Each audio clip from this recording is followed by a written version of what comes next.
rotation of crops. It is customary to grow a series of different crops in the same areas in successive seasons to restore the nutrition of plants and reduce the build buildup of the pathogens and pests that often occur. One plant is constantly harvested. Rotation can improve soil structure and fertility by replacing deep root and shallow root plants. Turnip roots, for example, can retrieve nutrients from the deep under the soil, and Norfolk system, as it is now known, Ruta, and these crops so that different crops can be planted, resulting in different types and quantities of nutrients from the soil as soon as the plants grow. An important feature of the Norfolk four-field system was that labor was used when demand was not at its peak.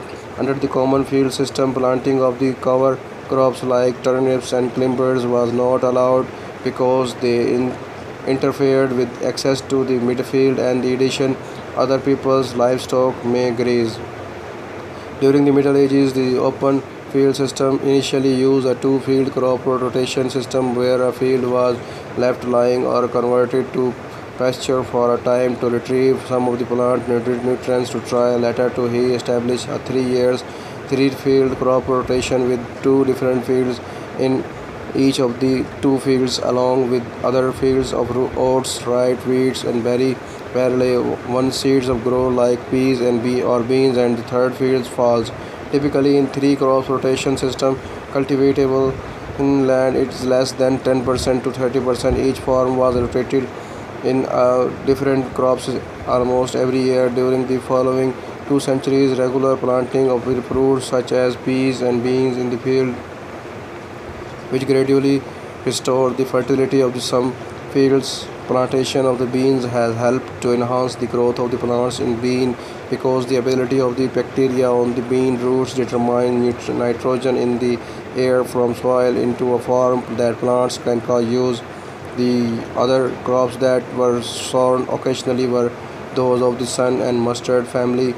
The alternator was a change of the field between the pasture and grains because nitrogen is producing slowly over time in pastures. Pastures are plowed and planted, which results in higher yields for a few years. One of the major disadvantages of the negotiating spinach was the hard work of the breaking down pastures and the difficulty in the establishing them. The importance of the rearing is that it is introduced pasture into calculation.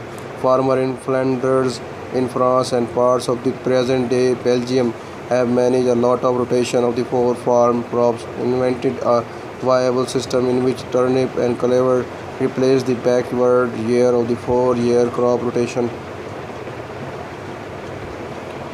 The four-field rotation system allowed farmers to restore soil fertility and restore some of the nutrients that were removed with the crops. Turnips were first shown in the Probates record in England as early as 1638, but those ceremonies were not widely used until 1750. Before the turnip and clover were widely grown in the 1830s, the area under cultivation in England was about 20% sown, and nitrates from South America were introduced in the middle of this 19th century, and in the year 1900 they consistently refused to reach only 4%. Generally, wheat, barley, turnip and cloves will be planted in the same order on each farm in successive years. Turnip helped keep the weeds down and was a perfect crop. Winter animal could eat their tops and roots in a large part of summer and winter. The soil did not need to fall because the clover would